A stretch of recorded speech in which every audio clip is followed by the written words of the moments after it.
G'day everyone, welcome back to another episode of the Australian Property Investment Podcast. I'm your host, Aaron Christie David, and you may know that I run a mortgage broking business called Atelier Wealth. And if you're a long-time listener, we love your feedback, so keep those questions coming in.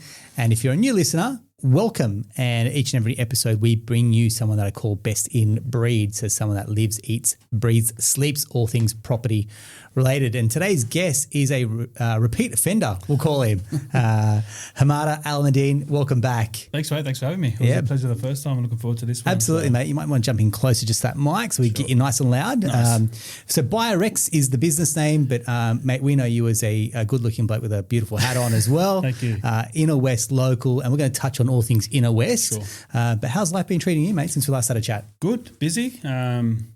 Things have shifted a little bit, I think, with the marketplace in terms of finance and I think more buyers coming on. So work has been slightly busier, but it's also harder because stock hasn't come through as well. But I've been well, just getting through this part of the year now where people are starting to wind down, but I feel like things are starting to ramp up as well, if that makes sense, in the sense that a lot of people are switching off, in terms of a lot of buyers are switching off, but there's still a lot of property to buy between now and Christmas. So looking forward to the run into the end of the year. Absolutely. I mean, even on that Christmas note, people are, I'll wait till next year. Yeah. We're actually, one of the agents down our way is launching a whole campaign on Boxing Day. Yeah. I think about 20-something listings coming up on Boxing Day. Wow. I'm like, that is new. Oh, look, I've seen it before. They run them over Christmas so that buyers come back in the new year to see that. But and people have got time where they're searching online. Well, that's it. But like you just said, people switching off now is music to my ears because I've got a bunch of clients on that are still progressively trying to buy before and during Christmas into the new year. So the more people that leave the market leaves more opportunity for people like myself and other buyers that are still there trying to close a deal or trying to find themselves a home. So if you're tired, take a break. That's competition. Absolutely. Which almost like the value prop for a buyer's agent's right there. And like, I mean, I've been very vocal in terms of we love buyer's agents, but that again in turn is the value prop, which is, hey, we can mentally switch off, but someone else is still going to be switched on and looking for opportunities as well. And that's why a lot of people would engage with a buyer's agent leading into this time of the year if they hadn't, or if they're running, from a few months ago running into this time of the year. Having a buyer's agent on your side is, I feel, imperative, right? Like you can go on your holidays, you can spend time with your family. I will be away, but I'm still there. I'm still connecting with agents. I'm still tracking what's available and what's coming up for clients in my patch with those agents. Yeah, a lot of agents will switch off too, but most agents. But we know agents don't actually switch off. Exactly, but if they did, their juniors or their associates don't. So it's making sure that you're front of mind, right? Yeah. A lot of agents are holding stock now for next year. Yeah. So that they've got some momentum leading into the new year, but agents still need to sell property to maintain cash flow, right? So an agent would like to hold it for next year if they could, but if they can sell it this year for for reasonable price of what it's worth, they're still going to try to transact. So taking your foot off the pedal right now probably isn't the best thing to do. But look, I've noticed it during opens, I've noticed it at auctions, I've noticed on the weekends it's definitely a lot less busy at this time of the year. Yeah, but property still transact. If it passes in on Saturday, you tend to sort of see it sell in the next week, maybe two afterwards. So, look, having a buyer's agent on your side right now is probably the best thing because you can wind down and switch off and enjoy time with your family. But, it's my role as my client's buyer's agent to make sure that I don't take the foot off. Beautiful. I love it. Now, you specialise in Inner West. Yep. And this is debatable about what areas fall into the Inner West. And I've heard some interesting areas kind of put our hand up going, we're part of the Inner West. Yeah. I'm like, I'm not sure about that. So what do you define as the Inner West? Look, there's 26, 27 odd suburbs in the Inner West, I guess, Shire Council, right? But, there's other suburbs that sort of border that could be. And I'm saying could be because a lot of people from the Inner West proper are now buying in those suburbs and eventually they're just going to expand and that demographic is going to become the Inner West. The Inner West is defined by a boundary that council sets out by other councils. But, there's parts of like Burwood, Croydon Park, Enfield, Belfield, and then, on the other side, Bardwell Park, Earlwood. Earlwood's been drawing a lot of, I've bought so much property in Earlwood in the last 12 months or 24 months, I'd say, from people that have come from, Balmain, Leichhardt, Stanmore, Petersham, Concord even, because, they sell over there or they can't find what they want in those suburbs, and they start looking at suburbs that border where they want to be, and then you get more space, bigger homes, great amenities, good public transport. Those respective councils. The lifestyles councils are spending a lot of money on upgrading parks, amenities, streets, and the rest of it. So beautiful.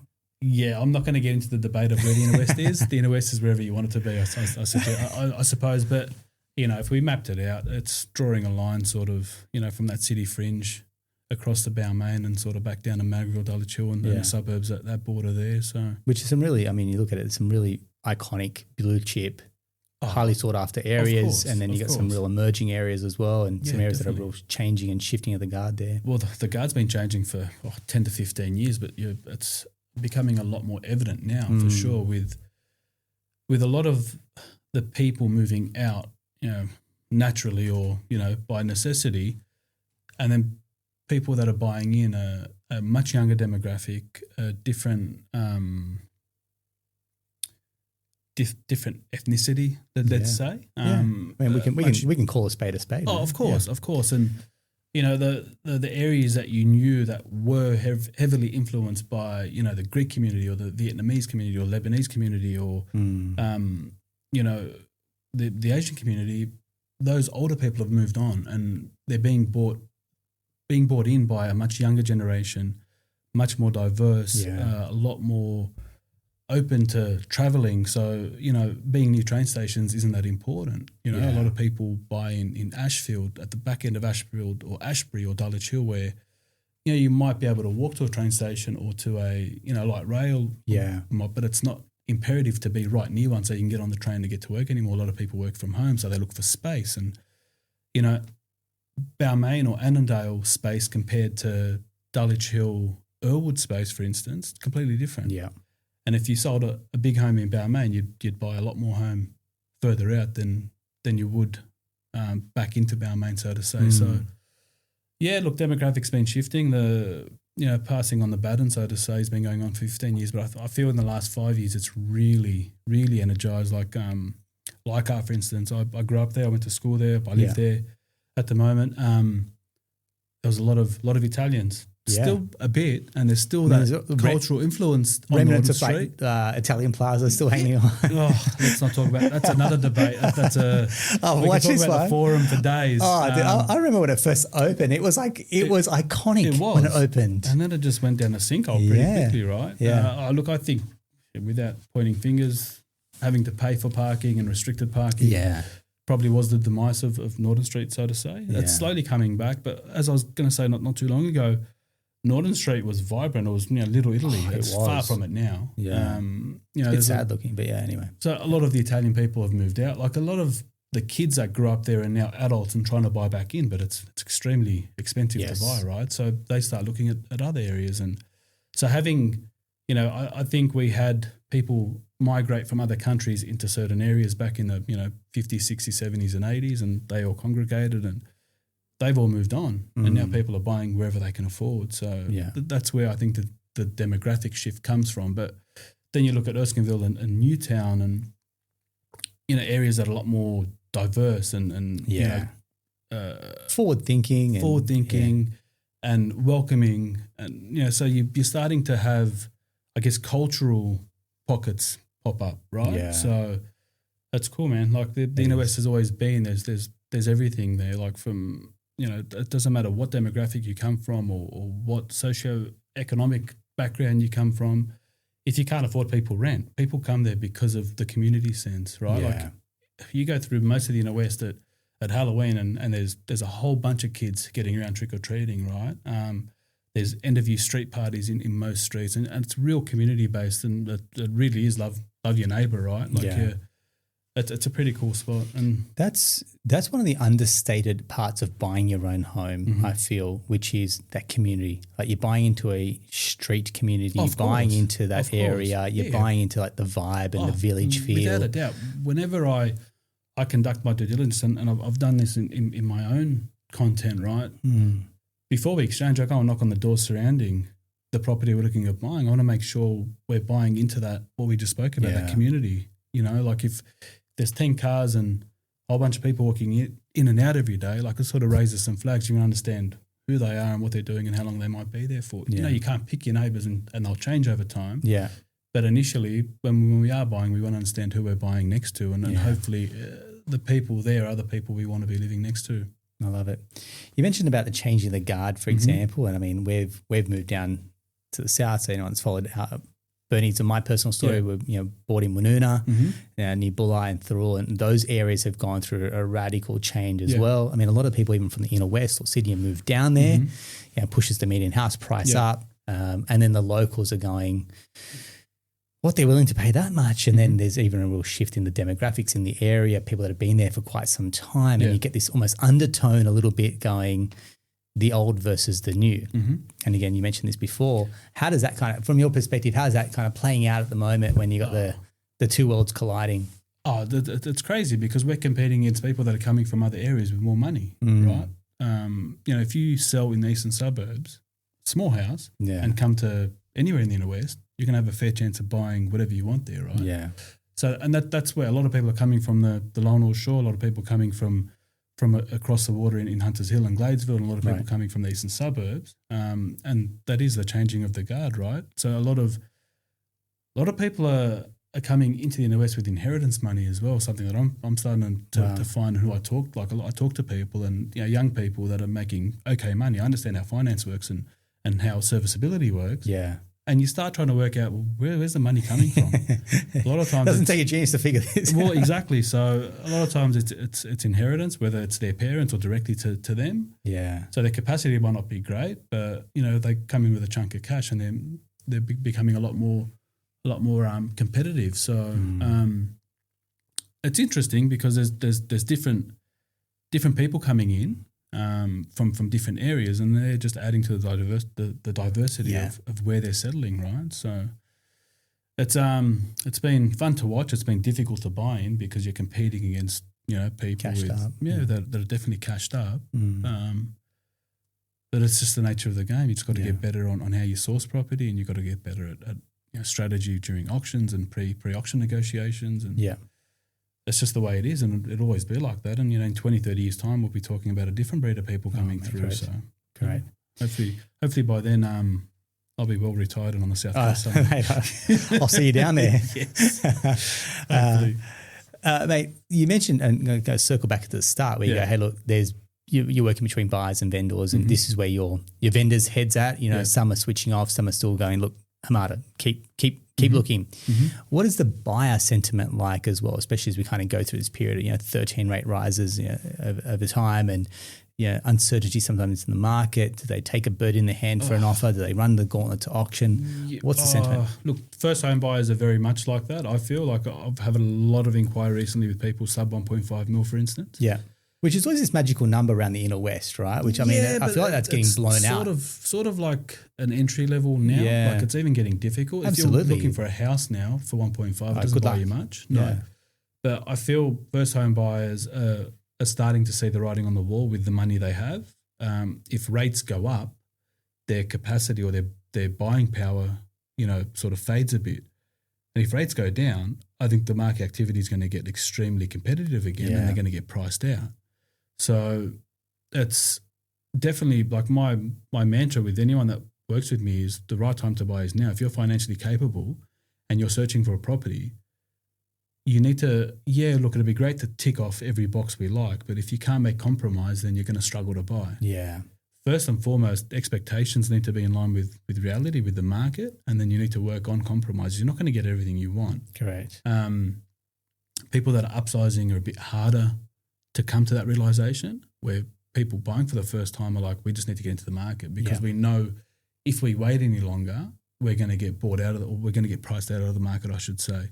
So, and then you've got people that are in the, much bigger budgets with much more cash that are very specific with what they want, depending on work or schooling or lifestyle or whatever it might be, that do take their time, but they seem to be a bit more astute with decision making and being able to act when they need to. But again, people need help in different areas. So once I can, establish where people need help most, that's where I sort of tend to lean more on through their journey. I qualify my clients immensely before we do something to make sure that we can find what we want, but to make sure that they're buy ready. Yeah. And I think if you're buy ready, then you've got no problem. And what about how many properties are sold off market or pre-market? What's that kind of flow like? Off markets have been steady for quite some time. I'd say it's hard to put a number. From what I've been seeing, I'd say, out of 10 properties, 2 or 3 would sell off market. There's off markets are off markets for a reason. Yeah. Either vendors' expectations are sky high still, or there's issues with the property, or people can sell off market because they know what they want, they know what their property's worth, and if the agent can find the buyer that's there, then they save on marketing, they save on staging, they don't have to displace tenants, they don't have to move out themselves, they don't have to have people coming through their home. Yeah. So depending why the property is listed off market will sort of dictate if it sells or not.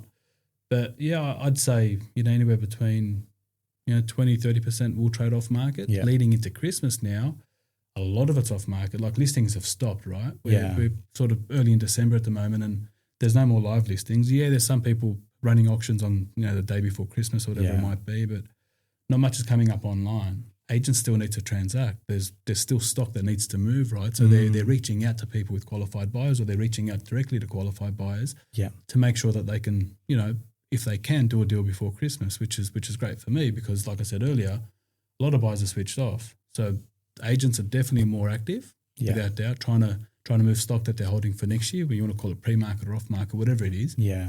But they're not listed, and agents are holding listings and they need to move them. So definitely December's really heavy with off markets. There's always a lot of movement, and you speak to most buyers agents and they're quite busy. So I'm looking at 3 properties at the moment this week that might transact that are off market. So, and that's just purely because I've been busting agents proverbials for quite some time to get something happening, and now they're coming through. So it's a good time to be buying. That's for sure.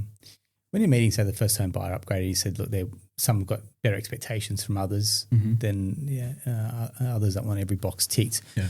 From your perspective, what makes a great buyer brief? Like, what are the things that you just go, that's not important, versus these are the things you should be focused on, the buyer brief? If people can get in tune with what they need to live, then they become a lot easier to help. If somebody has $1 million but wants a 4-bedroom house, it's not going to happen. Yeah. But to make a great buyer is somebody that's clear on what they want, somebody that's been through a process of trying to buy for a few months, and they've been through multiple properties and they've got a really fair idea of what they need. They just need help refining that. Yeah. That's when it's a really good, it's a much easier process, so to say. But to find a perfect buyer, it's impossible because people are coming to buyers agents because they need help in different ways for different things. Could be a lack of time. It could be a lack of understanding the market. It could be, lack of wanting to deal with agents. So it's not often not confident around negotiations. A big one. Exactly. Well, that too. So it's a hard question to answer, but dream client is someone that knows what they want already. Yeah. You go to the marketplace and you start going through property together and you're already in line. You're on the same page. It's like, there's not so much hand-holding. There's not so much breaking down barriers. There's not so much working through compromise. If people have come to the realization of what they can and can't live without, then it's a lot easier for sure. Yeah, okay. Yeah, nice one. There's one, I'll read this here. So I did a quick search, and we see this time and time again with our clients. So in domain.com.au, they listed the keywords. This is just coming out of COVID, for example, on the most searched words for property. Pool, waterfront, beach, and view, the most searched keywords. Now, the Inner West isn't ticking most of those. Yeah. So what is and again, it's an area that continues to be highly in demand, for example, but isn't meeting any of this criteria. Yeah. So what is the allure, for example? And it's a loaded question because I know that, but absolutely, from your perspective, what's driving that demand there? I'll harp on about it for days, but it's community. It's sense of community. It's what you're buying into, right? If you haven't grown up in the Inner West and you start visiting the Inner West to see friends and family, you quickly learn what the Inner West is really about, and without doubt, it has to be community.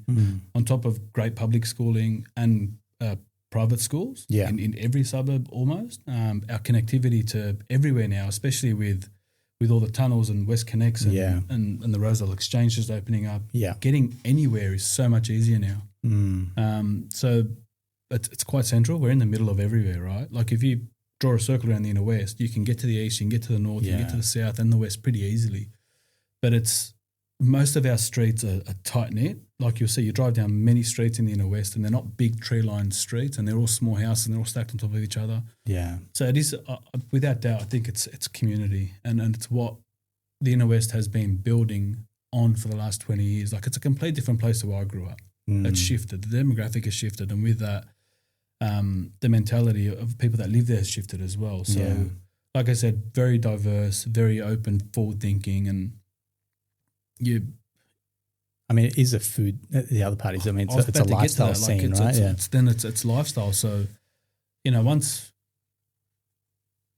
just about every corner has an eatery or we've got big shopping centres and all that, but most suburbs have a village, and in those villages they've got not just a type of food, but everything. And there's bars and pubs, and there's so much to choose from. And then if you want to get into the city, it'd be like 5, 10, 15, maybe 20-minute Uber trip to wherever you want to be as well. So the nightlife is fantastic. I feel like the nightlife from Sydney has moved to the inner west almost. I went to the city the other night. I was like, it feels dead here. Yeah, definitely. Yeah. Like you go up King Street, Newtown at night time and it's buzzing. Northern Street's really coming back to life as well. You go down Darling Street. Yes. Like 5 years ago, it was a ghost town, but like a lot of venues it was sleepy at that point, absolutely, right? Now absolutely. So where the peninsula is like really lively again. Yeah. A lot of the old pubs are getting redone and they're drawing different crowds from all over the place. Obviously King's Cross and the lockout laws and all that sort of shifted people, and they had to start searching for different places to go. And I think the inner west took a lot of that. So it's community, like everything you need at your fingertips, or within a small radius, very small radius. It's a cool place to live, and our public schools, like there's probably 3 or 4 that rate in the top in the state, which is pretty good, right? So a lot of people are drawn to that. And you'll see the people moving to the west are young families or people looking to start families. So, yeah, if you're looking to come to the inner west, come on over. Mate, I say, mate, the next mayor is right here. Maybe. I don't think Darcy would like that, but... the outlook for 2024, what I'm not gonna force you into a prediction, but there's got to be something where you're looking at where you're going, hey, look, I don't think it's going to get easier. I'm not going to answer the question for you, but what's your outlook for 2024 for the inner west? I think it all hinges on what happens with mortgage, with interest rates. Yeah. We've been through, I've lost count, 13 rate rises. There you go. Yeah. I don't think they'll do it again before Christmas. I think they've put people through enough pain. I think if rates hold, buyers that were sitting back waiting are going to come back. I know we're still seeing the effects of people rolling off fixed rates into the variable rates, and there's always like that 3 to 4 month lag that you see, and people don't really understand what's going to happen with their mortgage. A lot of people are going into that and they're still okay. Like we're not seeing fire sales, we're not seeing mortgagees, we're not seeing banks closing doors on people, etc. So people are used to it. I think people have become accustomed to what the cost of money is these days. Yeah, it's probably slowed spending down, and absolutely. I mean, it's finite resources, right? Income comes in, mortgage payment's gone up by 30%. Exactly. Something has to drop off. You stop spending outside of the home, but people are still living in their homes, right? I feel buyers are going to get desperate again. I think if they hold, I think if rates go down at all, I think we're going to see a huge frenzy. I think the market will probably kick a little bit. It's going to become a lot harder for people to buy. Unless we see a lot more stock. But the problem that we've been seeing for, I reckon, the last 12 months, like this time last year, last November, December was really tough. Like there was good buying, right? It was actually, you almost look at it going, we almost hit the bottom of the market last Christmas. And since then, it hasn't been tough since. There's been little lulls and dips.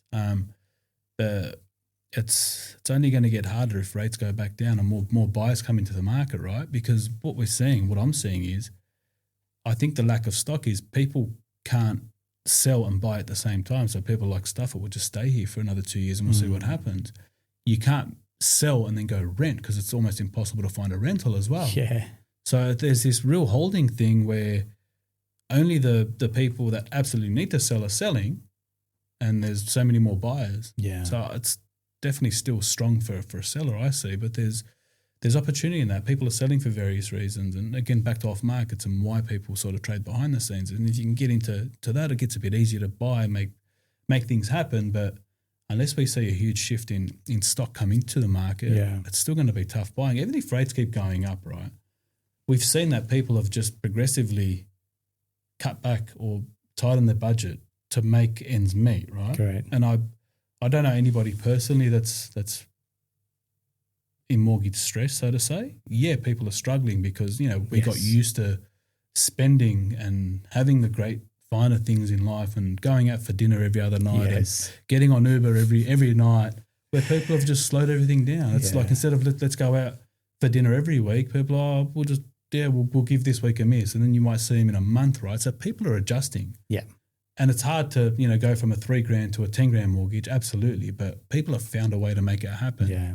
And so people aren't thriving, they're surviving, but they're not, it's not dire straits. Absolutely. Yeah. Absolutely. And look, it's probably a loaded one for you, but what are your pre-approvals like? How many people are looking to buy still? Our pre-approval pipeline is bursting at the seams. That's what I mean. And that's just, like I said, it's just my little business. Yeah. And then I speak to other broker mates and they're the same challenge. I'm on a broker chat and mate, pre-approvals are like pumping at the moment. Nuts. And what does that tell you? Yeah. And that's just people that are organised enough to get finance ready. And then I got to deal with people that just show up at auction on Saturday and bid with nothing in place. And it's like, geez, but it is what it is. And people are confident because I'm not going to say if there's a will, there's a way, because a lot of people will get found out and get bidden if they're not prepared. Yeah.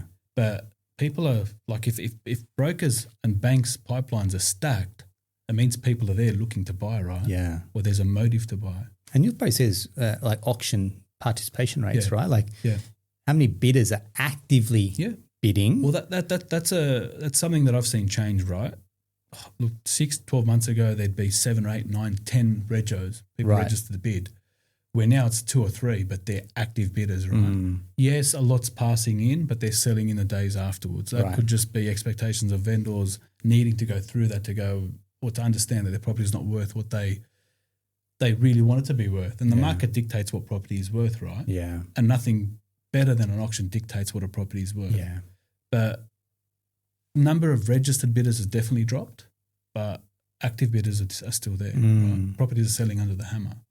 Yeah, it's a bit hard and sometimes they take a lot longer to start and it takes buyers longer to get into the auction. But once they raise their paddle once, they're invested and they keep going, right? And then it's obviously up to the agents and the auctioneer to do their thing and draw out as much money as they can. But property's selling, and I think next year's going to be the same. If we come into next year with all these re-energised buyers and the same amount of stock, it's just going to be it's Groundhog Day. Correct. And unless we get 4 or 5 more rate rises, which nobody wants to see, I think the market's just going to do what it's been doing since COVID, during COVID, right? So.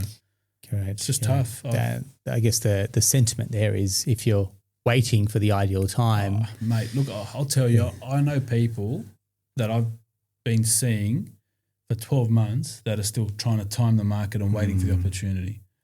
And they're, let's call it $2 million, buys them nothing near what they could have bought 12 months ago.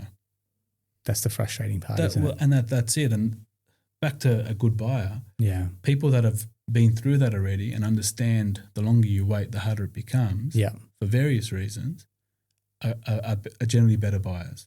Whereas in somebody that's never bought, just came into the market, full of energy and thinks that their money should stretch this far, are quite difficult because the first it could be 4 to 6 weeks is me trying to show them where their money takes them and working through different suburbs. And they want to be in, I don't know, Petersham, but then you need to start looking away from Petersham to start seeing where how much value you can get out of the money you have. Yeah, and it maybe not, and Petersham may be the goal, but you can't start where other people ended up. So it's like, hey, look, there's a stepping stone. You start here, and you can move upwards as well. And a lot of the discussions I'm having with a lot of my clients at the moment is, if we can't have what you want right now, then get into the market so that you've got that stepping stone that in 5 years, if we buy right, even though it's not an investment, it is kind of an investment because you want that asset to grow, right? Yeah. And and you just got to look back at things that help property grow, like trying to stay off main roads and away from train tracks. You can't get away from the flight path, but buying as much land as you can, buying a property you can improve in terms of space or renovations or whatever it might be, but using that property to sort of give you a leg up in 5 to 10 years when your family's outgrowing it, not trying to just get what you want right now, which a lot of people under sort of, in that 30 to 40 year bracket, even younger, we're in the mentality that we have to have everything now, right? Yeah, correct. Whether it's a new TV or a new phone or a brand new car, credit cards, God help me, they're the worst thing, right? Okay. So look at you talking to that credit cards murder borrowing capacity. So I feel like the anti credit card guy. A lot of those people, it's at the start where we're working through how to increase capacity and how to make things better is by reducing debt or liabilities that the banks aren't going to like, right? Bump up your borrowing capacity, be able to buy more home. That's where the upside is. But within your means, right? Yeah. Not trying to overstretch yourself for a home thinking about 10 years away. You can do the same with a different home that will generate as much growth and not stretching yourself beyond your means. Buy within your means, and the bank will do that stress testing for you as well. Oh, absolutely. Absolutely. Yeah, awesome. They're doing a great job at that at the moment. Great. Jeez. Great. So, Hamada, I want to say thank you very much, man. It's always a pleasure to have you on, and mate, thanks for reappearing and sharing your knowledge, insights, mate. And you have a great Christmas. You're off down to Husky to the beautiful beaches of Huskisson. Yes. So I'm sure bump into you down there, mate. And I'll see you down. I'll make sure. See you down for an ice cream, mate. No, thanks for having me, though. I really appreciate it, mate, and look forward to seeing what 2024 has in store for yourself and the team at BuyerX. And if you are looking around the inner west, whether you're buying, investing, upgrading, downsizing, for example, and you do want to reach out to Hamada and the team, we'll include details to their socials, to their website as well. So you, like I said, do due diligence and find out if they're the right fit for yourself as well. And if this episode has been helpful, feel free to leave us a review, tell a friend, or drop us a note with any other questions you want answered as well. That's a wrap. Until next time, take care.